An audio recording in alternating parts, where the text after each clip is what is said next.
So this week, we've decided to be an equal opportunities podcast, giving two of our male friends here equal opportunity to speak around the table, Ami and Daniel. We're going to be speaking about the protests in Gaza. Is this going to be a game changer or not? What is going to happen, if at all, with the rest of the region? And of course, as every week, many scumbags, but many heroes. Only on JNS, only on the Quad.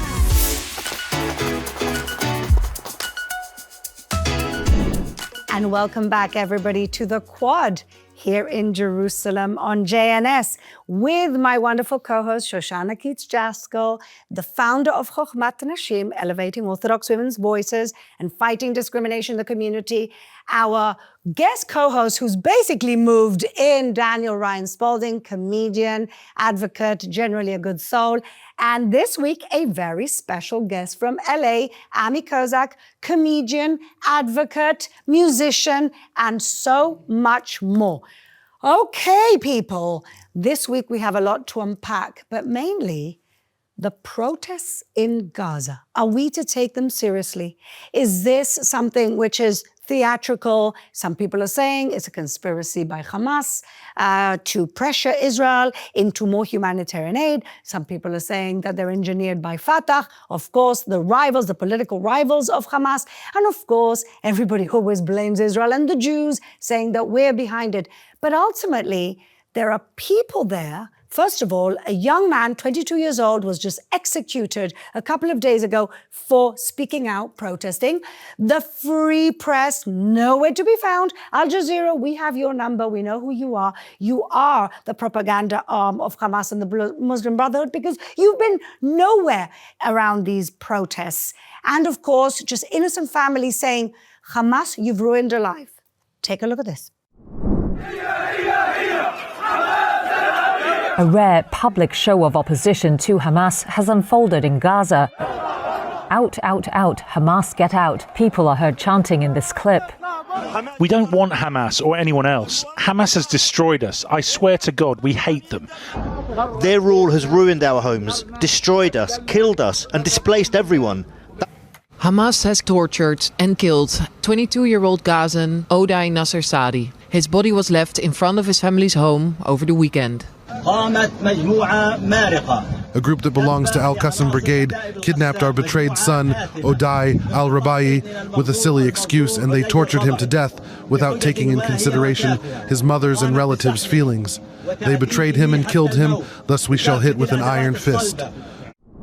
Okay, friends, so what do we make of this? Is this the beginning of the end of Hamas? Is this the people of Gaza rising up and saying, enough is enough, you've ruined our lives? Shoshanna, how do you see this? First of all, I've been waiting for this for 16 months, right? Like, I would have loved to have seen this on October 7th, as opposed to the scenes that we saw on October 7th. I think no one can really get that out of their mind, the civilians cheering and following after the cars. And at the same time, I truly don't believe that everyone in Gaza is a horrible human being. I don't. I don't subscribe to that there's no innocent in Gaza. However, when you are raised in a complete society of hate, and they have been in this bubble of hate where they have been indoctrinated for at least 20 years, if not more, that we know of, to hate Israel and hate Jews, it's very hard to get out of that. So if this is the beginning of realizing this path, for whatever the reason is, whether it's destruction, if that's a shift in mindset and these people can actually overthrow Hamas, I welcome it. Well, the truth is they did a survey and they found out that 50% of the people in Gaza actually would leave given the opportunity, which goes well with the statistic that I seem to be the only one talking about this, that before October 7th, 250,000 Gazans, the ones with a bit of money, who could smuggle themselves out, got out. And since October 7th, 100,000 smuggled their way into Egypt. Daniel, how do you see this? I'm not sure what to make of it. I think that there definitely is a certain percentage of Gazan civilians that are against Hamas, but that doesn't necessarily mean that they're pro-Israel and wanting to have peace with Israel. No. I think that those voices do exist and we should encourage them. And it infuriates me that when there are Palestinian peace activists and people that are very honest about the situation, that Western media doesn't cover them and doesn't take them seriously and says that they're part of a Zionist conspiracy. It infuriates me. I know people like Hamza Hawadi who have been really trying to get the word out, and people don't elevate those voices. But I think that, it's a very unpredictable situation. I think that ultimately people need a reality check, and we need to be able to talk about this very honestly. And ultimately, I think that something like a land purchase where people have the option of leaving and being relocated to United Arab Emirates or different Arab countries, that is ultimately most likely what's going to happen. Well, they're talking about Sinai, and even there was a report that the Egyptians were prepared to take in 500,000 Gazans, which is revolutionary. And I think our good friend Trump has something to do with that pressure.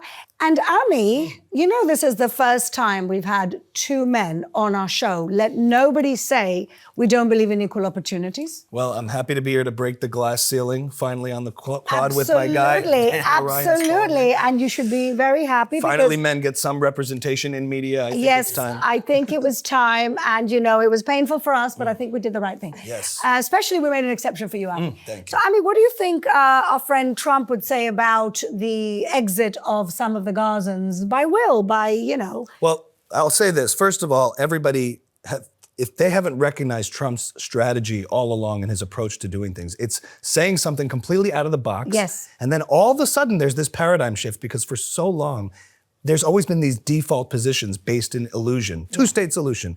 October 7th happens. That doesn't change anything. That doesn't change the metric or the calculation at all. All of a sudden we go back to as if nothing had happened. Exactly. Same old tried phrases and approaches that lead to nowhere, only to more violence and putting Israel, frankly, in more danger. So for Trump to get up there and say something like, we're taking over the Gaza Strip, we're going to do it, world people are going to move there. And you think that that's kind of crazy, but what it does is it moves the goalposts. Yes. And now the fact that we're talking about Arab countries involved at all, when they have culpability here for what's happened in this region, Jordan, all these other countries to be partnered up. Why do we think that happens? Is because when you go all the way over here, the compromise is now here. So world people, the specifics, they don't really matter. I say what I say, and Bibi's like, oh my God, I cannot believe this is happening.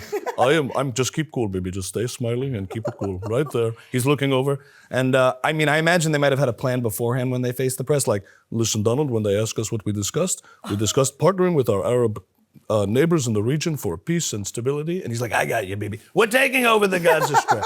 So either way, I really think there's more method to the madness when it comes to Donald Trump's approach to foreign policy. And his unpredictability is really a tool that I think is very effective. I agree with that. And people are constantly berating. There's chaos. It's only chaos. Listen, if it's chaos, it brought about the Abraham Accords when conventional wisdom, like you say, or the position of the State Department for decades and decades was, you can never have peace with the extended Arab world if you don't solve the Palestinian problem. And what did Trump say? Shook the box and said, no, the Gulf countries actually want peace. And it just disrupts the whole MPC culture of nodding at the same old tired solution, because that's just what you say in this part of the world to appear to be moderate and sensible, when really that leads to a lot of more danger, more chaos, and more instability. Well, also it's no innovation in thinking. It's like a teacher, and I've done some teaching, both my parents are educators. Like when you're in a classroom and there's the same three kids answering the questions, and the teacher's like, hold up. What about you in the back? What about you over there? What do you have to say? What are you putting in this conversation? Like Trump is making them accountable. He's and I just shut down the Department of Education. That's why we need you. Because you're an innovator. She's an innovator, folks. A disruptor. I think that's what Trump is. Yeah. And so is Elon Musk. They're disruptors. They don't come to just follow as sheep.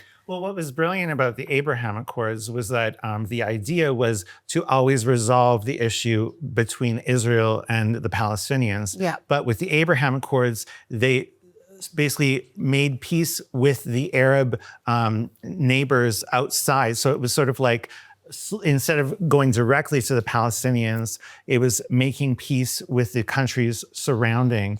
And ultimately, the world is changing, and the Western world needs to innovate, and we have to get off of this idea of terror and war, and think about how the Middle East can be a part of the world that contributes with innovation and with medicine and culture, and there's so much richness to the Middle East. Why should we allow these jihadists and this horrible terror and this brutality to be plaguing people's lives?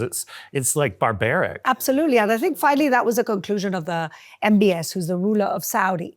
He looks at his population, and the same with the UAE, but they're much smaller population. But MBS, who's like a disrupting leader, looks at his population, sees he has a very young population, as opposed to the rest of the world has an aging population.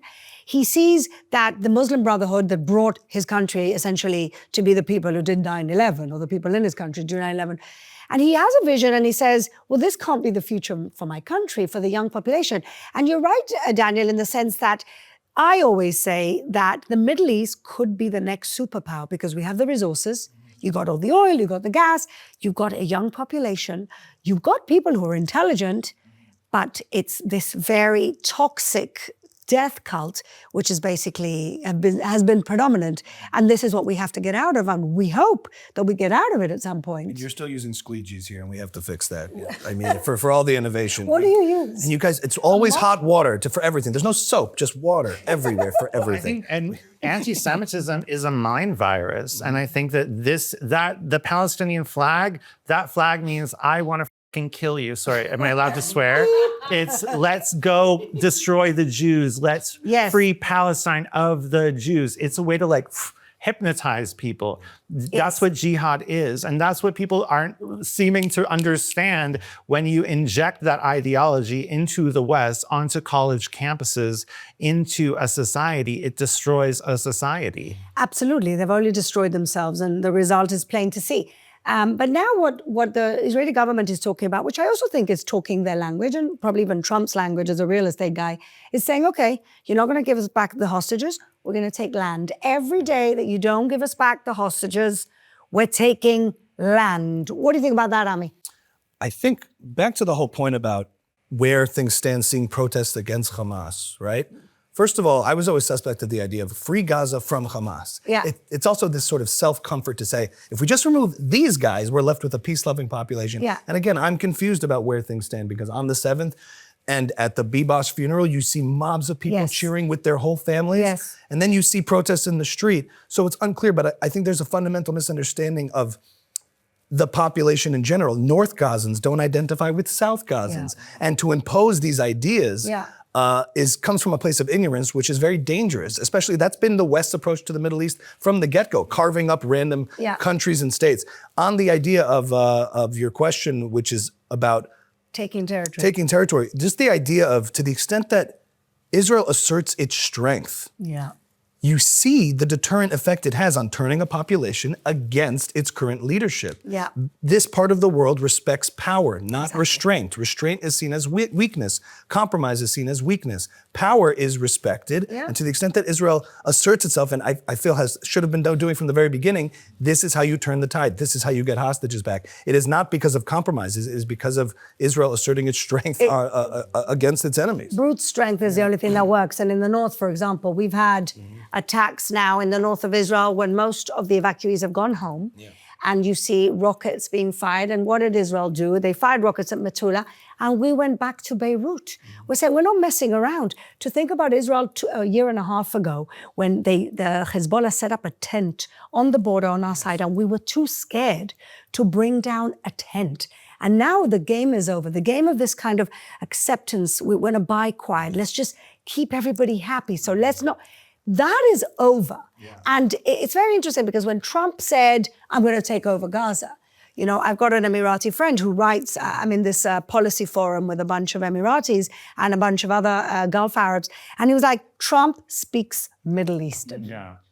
And we can't get away from that. You can't be more concerned about defending your image than defending yourself. Yeah. That's the priorities are backwards. The image will come later, and I think ultimately people respect the fact that you're defending yourself, even if they, because the left likes to look at the results of self-defense and say, how could you? I was like, well, why do you think that happened? And they always leave the chicken and egg equation backwards. Exactly. Israel is such an interesting country because it is a Middle Eastern country with Western values. Yes. And so it's this constant sort of back and forth between maintaining the integrity and morality of a Western country, but then also having to wage war. And but it's always a war that Israel doesn't ask for. And it really is a country of peace. And I think that people really need to wake up to this reality. Absolutely. I had a really lovely reservist, Miloimnik, who wrote a book when he was in reserve duty. And we interviewed him, and he said, we just want to lead a boring life. Let us have a boring life. We don't want this. Everybody wants to be home with their families or out having a beer. We don't look for this. And I don't think, and of course, the world has portrayed us as these aggressors, which could not be further from the truth. And as some of you know, I interviewed Eric Weinstein on Thursday, and he said, you guys have an image problem because you don't invest anything, and I have to agree with him, in actually getting out your narrative. They've boxed you in to this narrative. And his assertion was that Sinwar is a mad genius who put us in a situation that he foresaw. He foresaw the deaths of the Gazans. He put them in this situation, of course, but he did all that for the views, for the cameras in Gaza. But what's interesting is, and this is where we circle back to the protests, is that all the footage you see about the protests are all taken from phones, whereas all the other footage that we've seen through the war is curated, it's well produced, and that's when you know what propaganda is and what is just raw people standing out. I wish we had a little bit more creative thought. Like, I totally understand that we're in the Middle East and brute strength. And I think I've said this on the show before. I had an old Moroccan neighbor. You could probably appreciate this. He was so old, he probably knew Moses, but he would say to me that if you get up in the morning, in Hebrew, you get up in the morning and you hit them over the head so they don't hit you first. Like, this old grandfather looking man, this is what he said to me about Arabs. Take it or leave it, but he grew up in Morocco.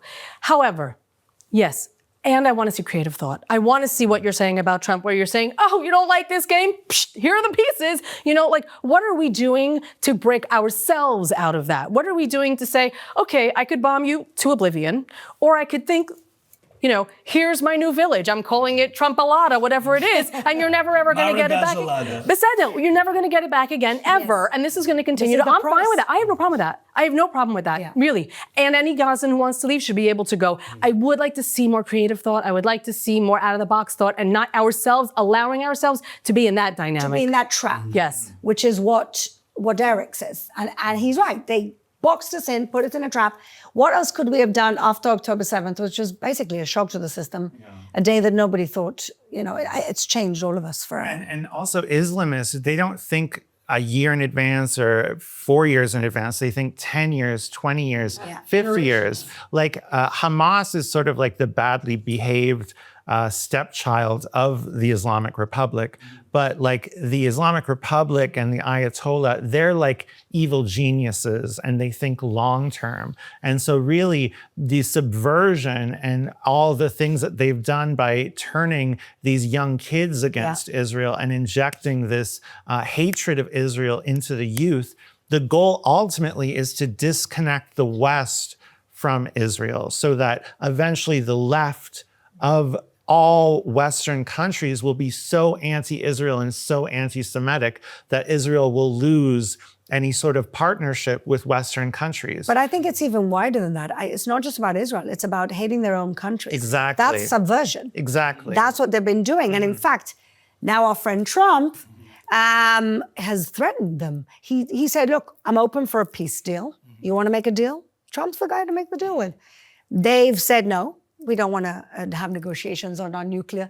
And Trump has said, we're going to bomb you to oblivion. Nobody's ever bombed you. If they do anything, there won't be anything left. That's what he said. There won't be to oblivion. They're going to regret it so strongly. They're going to regret it for. Well, my stomach tells me this is going to happen a lot sooner than we think. Yeah. On Iran, the president said he's also considering secondary tariffs if Iran doesn't agree to a nuclear deal. Quote, if they don't make a deal, there will be bombing, and it will be bombing the likes of which they have never seen before.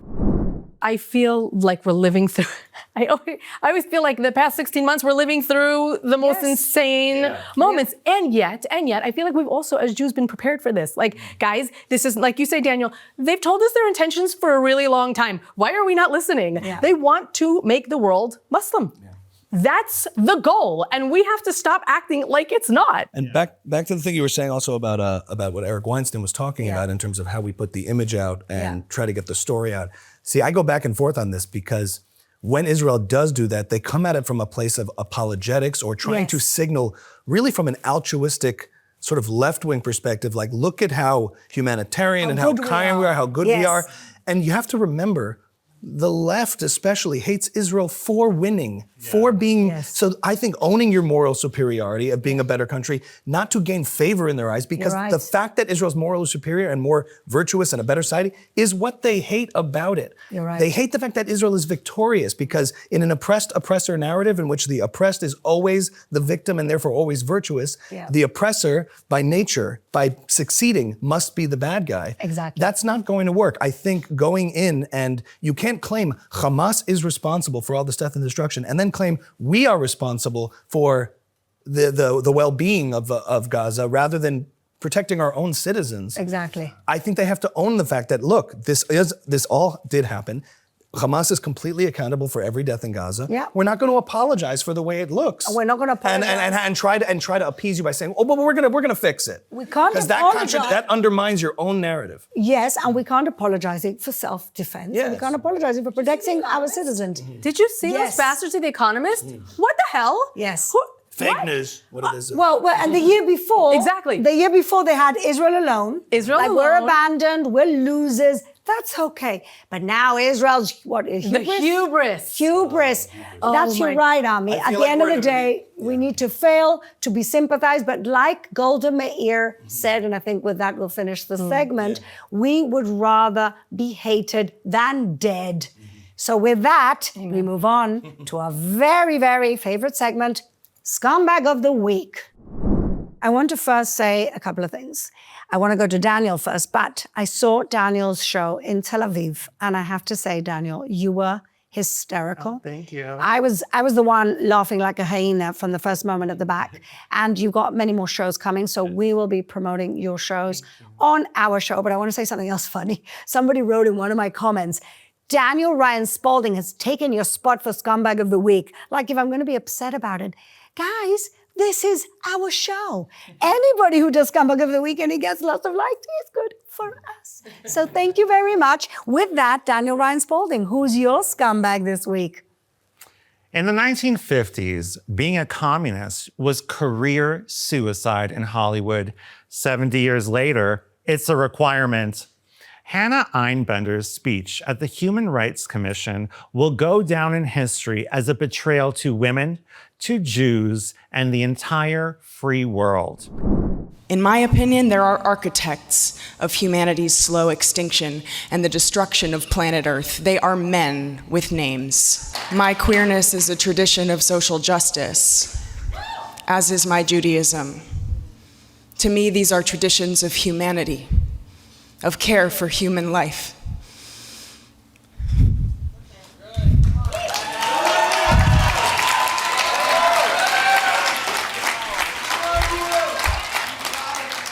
All human life, equally. As a queer person, as a Jewish person, and as an American, I am horrified by the Israeli government's massacre of well over 65,000 Palestinians in Gaza. I am ashamed and infuriated that this mass murder is funded by our American tax dollars. We have to look into the tearful eyes of the children of Palestine orphaned by American bombs and say, no, never again is now, never again for anyone. Hannah, everything you said about oil and Western imperialism and empire, it's textbook Soviet propaganda from the 60s. It's festered in academia for decades and made its way into far-left activist circles and has been peddled by conspiracy nuts like Abby Martin. It's communism. Your average American doesn't see Hamas as freedom fighters. They're jihadists. It's not a fight for land. They're the creation of the Muslim Brotherhood and one of the IRGC's proxies, a genocidal, theocratic, Islamist terrorist network. You could have used your speech to speak out against Hamas, called on them to surrender and return the hostages like Inbar Hyman, an innocent young Jewish woman who was brutally murdered by Hamas. Her body is still being held by them. See, it's basic causational reasoning that when a sovereign nation is invaded by terrorists and hostages are kidnapped, war needs to be waged until the kidnapped people are returned and the terrorist regime is defeated. You could have explained that. Instead, you chose to regurgitate all the Hamas talking points, victim blaming, and inversion of reality. There is no difference between you and Inbar. The fact that your family ended up in the Jewish diaspora and she ended up in Israel is complete luck of the draw.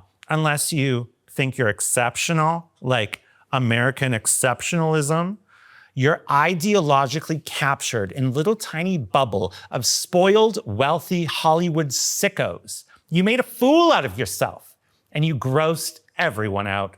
Move over, Alana Glazer. Make space for Hannah Einbender, the ultimate Shonda. Oh my God. Woo! Who's this Hannah? I don't even know who she is. She's an actress on Hacks. Oh, yes. Yeah. Okay. She's a redhead. Okay. She's a queer Jewish American who's speaking out against Israeli brutality. Oh my God. Yeah. Well, thank you. You know how to spot them a mile off. Yeah. Thank you so much, Shoshanna. Who's your scumbag this week? My scumbag this week is Adolf Hitler. Jackson Hinkle, who spoke in front of hundreds of thousands of foaming at the mouth Houthis in Yemen.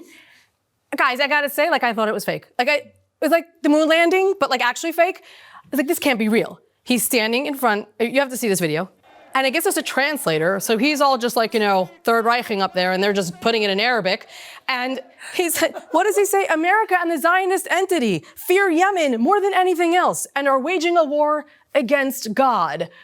He's preaching, homeboy Whitey is preaching to the Houthis, who are, let's just face it, child soldiers, child brides, goat screwing, absolute backwards jihadis, and he's their leader for at least 10 minutes until they get him down there.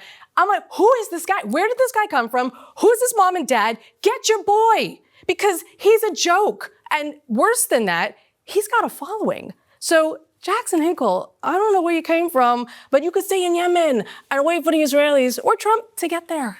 Wow, but let me just say, he was in Nasrallah's funeral in Beirut. Yes, it was. And I just don't understand how America can actually let him back in. Sayed Nasrallah's funeral, and the Israeli jets are flying over us, and they will not intimidate us? Yeah. But how can they let him back into America? He's a Qatari asset, and I don't throw that around lightly. Sure. He visits Venezuela. He starts the MAGA Communist Party. This is all this sort of Soviet tactic to turn America against itself, with all this woke right confusion. 100%. But if you've already gone to an enemy country and shown your support for them, can America stop him from coming back in?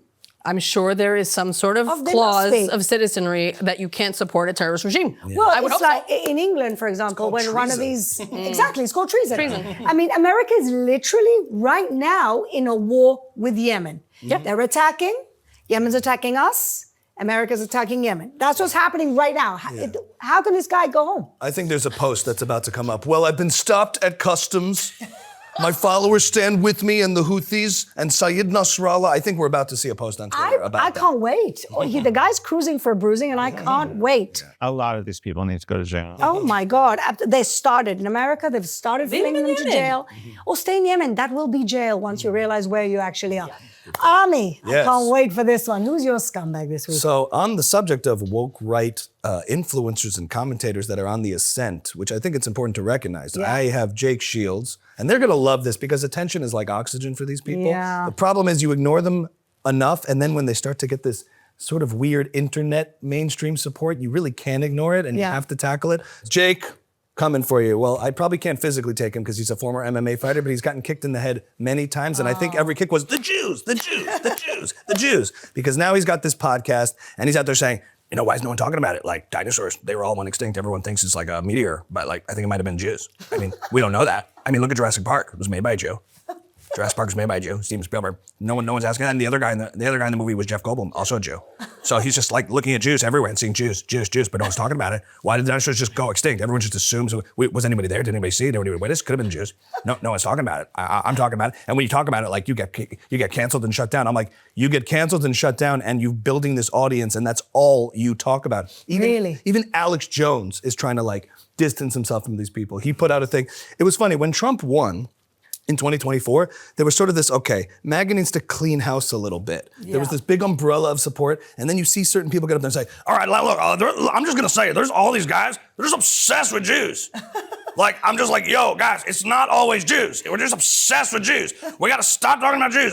Look, some things Israel doing I'm not into, I don't like everything else, but it's not always Jews. So you just gotta shut up. All they got Jake Shield, all the people. I'm not having my show because they're obsessed with Jews. And they are obsessed with Jews. And I have to say, it's woke right, which is woke left because it's animated by these same ideas.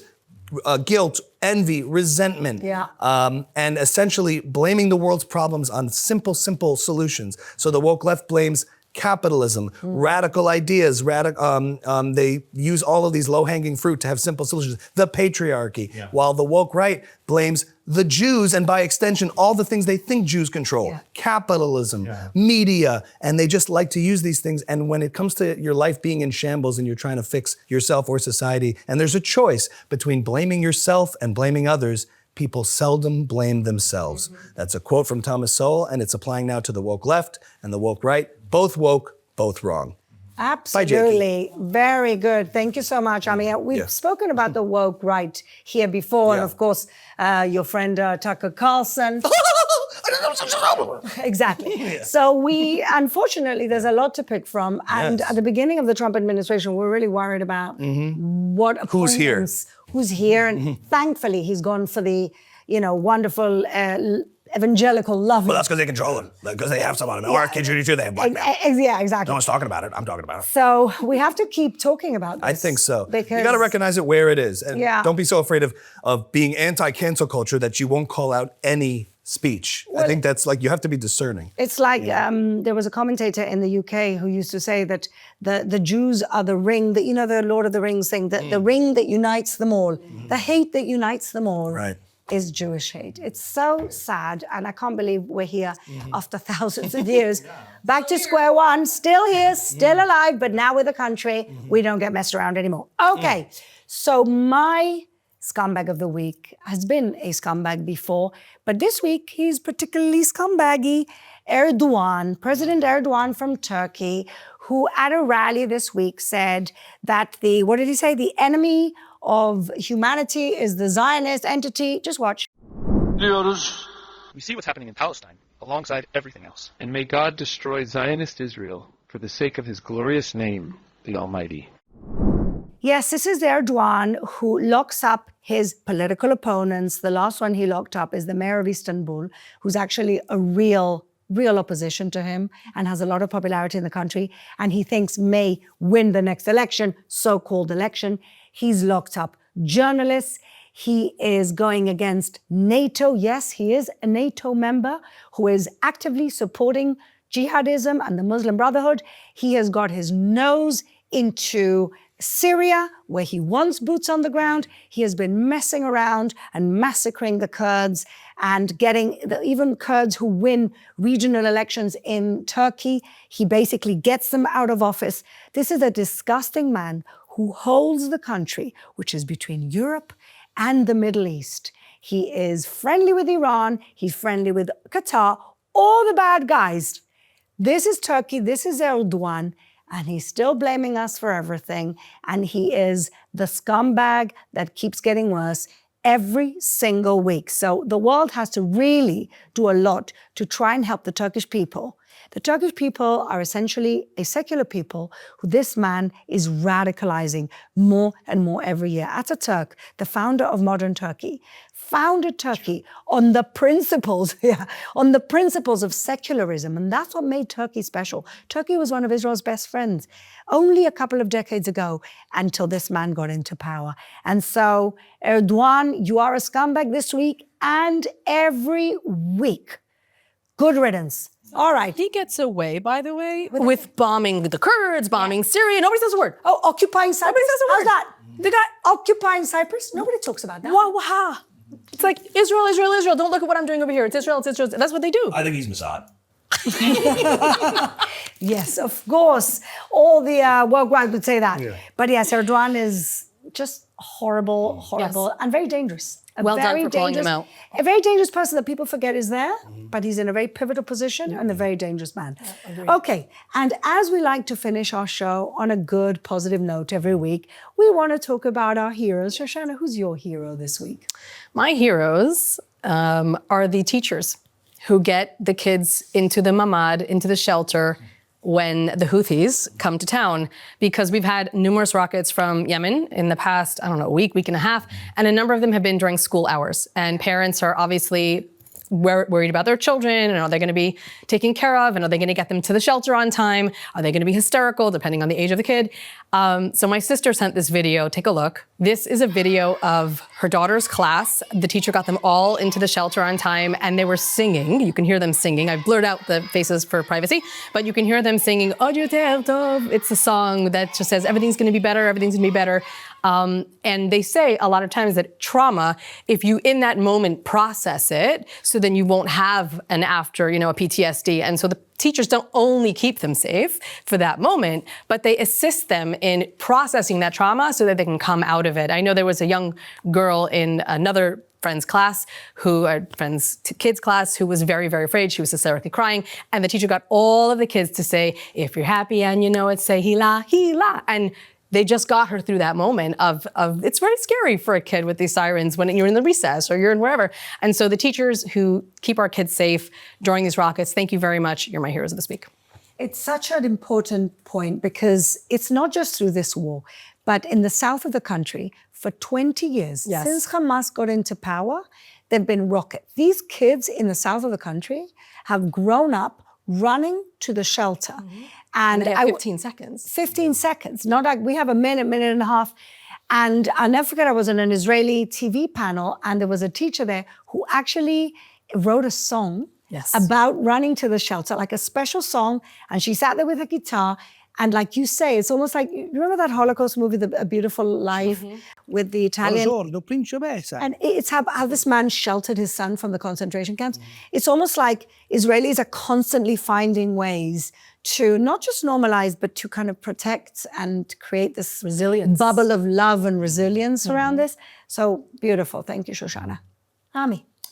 My hero of the week. I had the opportunity to hear from Gadi Taub, who's a former writer at Haaretz, and he had very harsh words for Haaretz. Now, look, I don't follow his whole trajectory and everything he's ever said, so I just heard him say something that really, every once in a while when you're in this space and somebody says something that makes you like learn something new and think something different is really refreshing. So he had harsh words for Haaretz where he was talking about combating anti-Semitism, and he said, the reason they don't like when the right combats anti-Semitism is because Haaretz is anti-Semitic, and they don't like people fighting anti-Semitism. Okay. The idea that I took away from it, though, is that I'm often in these debates in the States with sometimes it's America First conservatives who are hostile to Israel or those on the left, and they love to say, well, this article's from Haaretz. Yeah. It's an Israeli paper. I'm using sources from Haaretz talking about Gaza. Yeah. So it must be valid and you can't dispute it. And then it gives me this notion that I would, this new idea to combat with is, hey, you criticize the New York Times constantly, but they're an American paper. Right. Would you ever use that same standard on your own press that you call fake news, that's legacy media, that misrepresents everything that you claim is misrepresentative about Trump, if you're pro-Trump but anti-Israel, if you're part of that MAGA hostile to Israel crowd?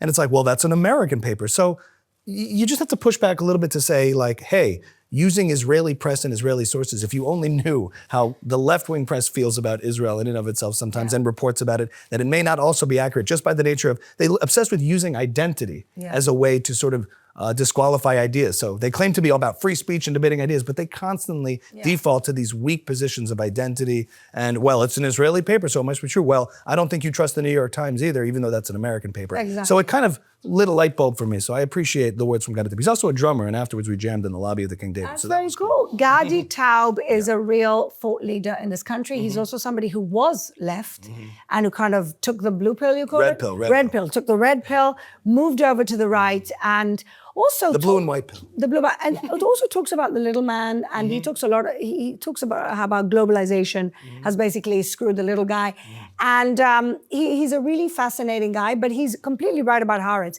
First of all, outside of Israel, it's used as a weapon against Israel.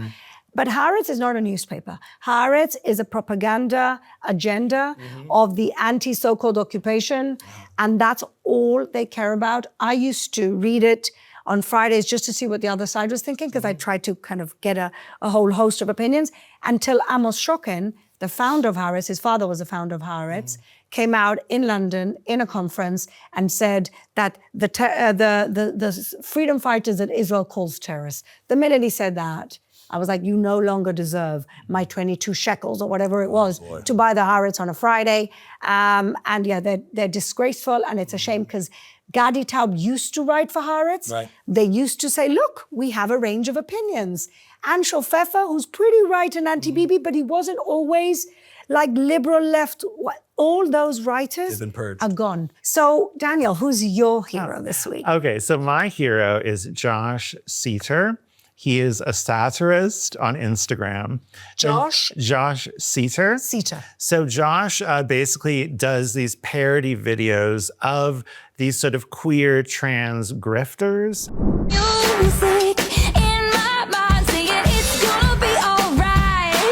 'Cause the player's gonna play, and the hater's gonna hate on me every night. Oh, is it that sweet like it's so you can't sleep, baby, I know.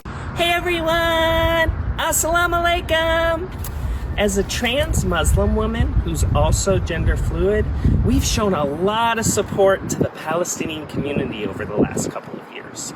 Unfortunately, I haven't seen a lot of support coming in the other direction.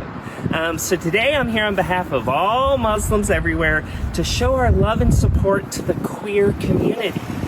So I founded the Muslims for Queers, or the MFers, and it's just a group about living in harmony and unity together. I'm happy to say that Muslims are the fastest growing group of LGBTQIA people out there. So I hope everyone has a great rest of their day. Bye everyone! So there's a lot of people who sort of are non-binary or queer, and they're very much extremists, and they're sort of just doing it for followers. And so Josh has done parodies of them. But what's so brilliant about what he's doing now is so he sort of pretends to be someone who's like a trans TikToker or Instagrammer. And now he's a trans woman who's converted to Islam, because so many of the queer influencers or pro-Palestine influencers were paid by these Qatari shell companies and the IRGC shell companies and Muslim Brotherhood companies. So there were all of these queer influencers who suddenly were like, I'm studying the Quran and I'm fighting for a free Gaza, because they were given this script and paid by these shell companies to basically commit subversion and sedition on the American public. And so he's sort of spoofing that now, and it's brilliant. And so I just wanted to thank Josh and give him a shout out. I can't wait to follow him. I've never heard of him, but I have seen some of these spoofs. But I would really love to organize a delegation of the Quiz for Palestine to Gaza. Honestly, could we not get this done? I just think that Let's take them to Egypt. Yeah. Cross the border. It's really sick. Like, honestly, this is such a disgrace for the gay community and for the progressive movement. Like, I think that this is something that will haunt people for years to come once everyone wakes up. You know, you just added a piece. We always talk about the perfect storm, about like the Qatari money into the universities and the woke left, but you just added a piece in my puzzle with the whole influencer culture of being paid to promote something even if you don't believe in it. And like all of a sudden it's clicking in my mind that this is another piece of this puzzle. Of course, a journalist like Mehdi Hassan, what do you think? He's getting no, God, I hate that man Every so single Human Rights much. Watch organization, Amnesty International, UN Human Rights Watch, everything. I hate Israel.com. They all said something. I hate that man so much. He's so disingenuous. He doesn't. He's nauseating. I can't even think about him for a second. But I really think it's important when whoever writes a book about this later on needs to add this as a piece of that puzzle of the influence of the overtaking of the Western civilization with the influencers being paid, with the universities, with the I really it's all coming together for me. I'm writing a book about it. Oh, are you? Yeah. I've been like, because they've targeted me with character assassinations and stuff. So I've like followed, like, it's very clear, like anytime something happens in American politics, there's certain queer influencers that have the exact same point and the exact, as the war was going on, they had the exact same point.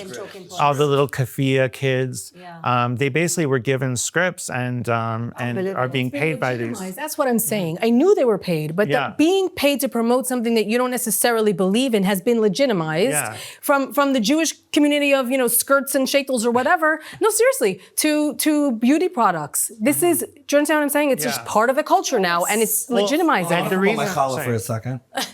The reason I knew that they were being paid was because they accused me of it. And I was just like, I was just upset. And I couldn't believe that people didn't know that Hamas was like a terrorist organization. And so I just did videos talking about it. And I got invited to different events at like the UN and stuff. And people started saying, oh, he's being paid by the Zionists. And that's when I realized, oh, they must be being paid. Because when it comes to the woke left, every accusation is a confession. Absolutely. Yeah. So Picture you with a insightful. bunker of like tracking all these people. Yeah, I wish there was a Zionist conspiracy. I'm lucky if I get my train reimbursed from these guys. Exactly. Where's the paycheck, Zionist? Yeah, exactly. All right. So my hero this week is a country, the United Arab Emirates. And I'll tell you why. Because as we all know, a few months ago, very tragically, a rabbi, a Chabad rabbi, Rabbi Kogan, was murdered, was kidnapped and murdered by 3 Uzbek nationals, probably paid for by God knows who. And the UAE announced this week that they're going to put them to death. Wow. No ifs, no buts, no excuses, no human rights, whatever. You murdered somebody who was a resident in our country, and you are not from our country even, and you get put to death. And this is the same no apologies that the United Arab Emirates have had against jihadists. They've kicked all of the Muslim Brotherhood out of their country.